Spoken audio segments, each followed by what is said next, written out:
noticed in a crowd is not an art, and many are not familiar to it even. Learning to insert your voice and claim your moment in the spotlight without minimizing anyone else's role is what you need to do.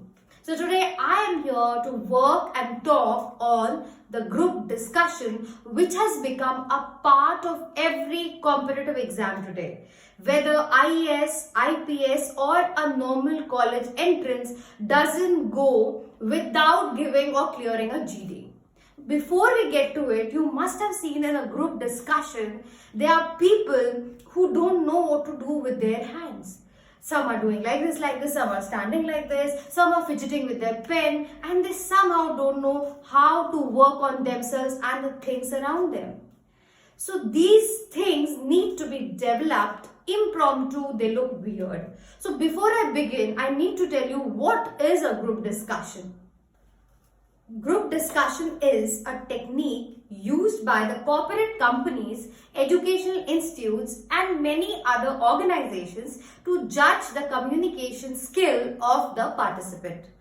Communication skill is a crucial factor than technical knowledge in any corporate environment. So GD is a means of the strainer to strain the right candidate from a pool of candidates.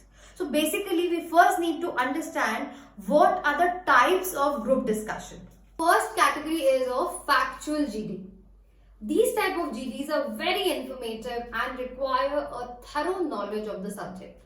One should have actual facts and figures before taking part in it. For example, the economic growth of India since 1947. The second one is controversial GD. There are certain topics which lead to an argument, and such topics are introduced in GDs to test the candidate's way of handling such stressful situations. This topic is a kind of mock session representing a fierce situation in the company. Here the candidate is tested on the parameters like patience, situation handling, anger management, critical thinking, etc. The third one is abstract GD. There are some topics which are not based on physical presence but are conceptual topics or intellectual topics. Such topics test the thinking capability and the analytical thinking of the candidate. The fourth one is an interesting one, that is case study GD. These type of GDs are based on case studies which portray a real life situation. The group is provided with a case study beforehand and given a few minutes of time to prepare and fix it. The entire group has to come up with a probable solution to that case study. And lastly, we have article-based GD. Similar to the case study GD and an article-based GD, the candidates are provided with an article which could be based on any field like politics, sports, technology or any topic for that matter. The candidates are given such topics for the discussion, and then the GD helps to analyze that how the candidate responds to the unknown fields and how confident he or she is in projecting his viewpoint. Now, most importantly, you have three phases of a group discussion. This is really important, please pay attention. The first one is to initiate. The second one is the body of the group discussion, that is the middle part. And the third one is how do the candidates summarize or conclude. Now, when I say initiate, obviously initiating a GD is just like walking on a double-edged sword. When the candidate initiates, apart from grabbing an opportunity to speak, he or she also grabs the attention of the examiners or recruiters. So, if a candidate is able to make a favorable impression through his initiation, then he would be able to sail through the GD comfortably. Moving on to the second one, that is the body. It shows how the candidate is able to hold on to the topic. Summarize or conclude. That is the last important thing. Why? Because the examiners or the recruiters want to know whether you are holding on to your viewpoint or not. whether you are able to successfully end to the same dimension where you began. So these three elements are very, very important in a group discussion. When you go for a group discussion, what are the points you are marked on by the recruiters or the examiners? The first one is appearance. It is the first thing to be noticed by the people who are sitting in that committee. Always remember to wear formal and don't wear anything that is striking. Be poised and look elegant. Second one is eye contact. Your confidence is seen in your eyes. Hence, maintain your eye contact with the evaluator while initiating the discussion. Later, share your eye contact with your peer in a consistent manner. During the session, avoid looking at the evaluator and concentrate on your peer because obviously you are discussing the topic with them. Avoid dominance. Okay. Always remember that you are there for a discussion and not a battle. In the heat of the moment, never lose your control of speech and decency. You are there to share your point of view and not to start an argument.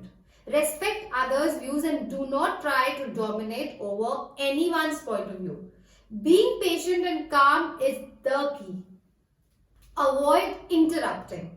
Okay. It is considered Manulis to interrupt someone while talking.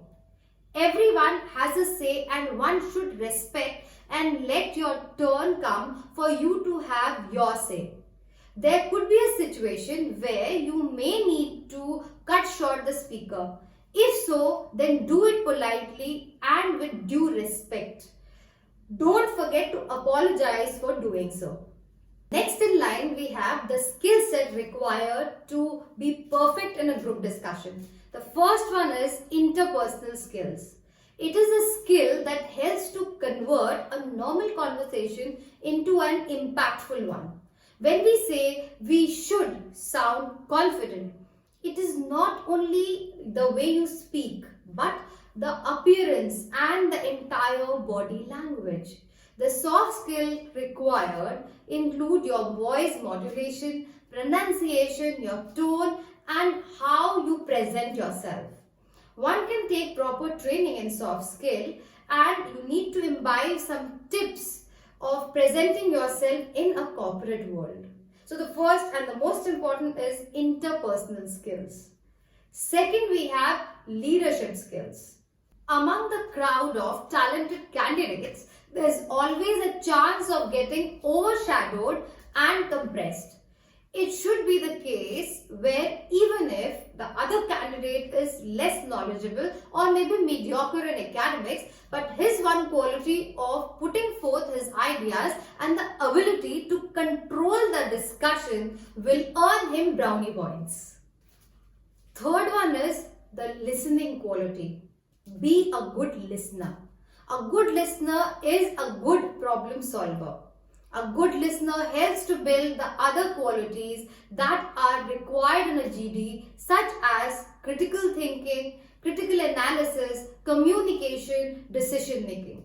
Listening not only helps to understand the topic from others' point of view, but also helps to think accordingly and reach the desired solution. You need to absorb before you react. Fourth one is convincing power.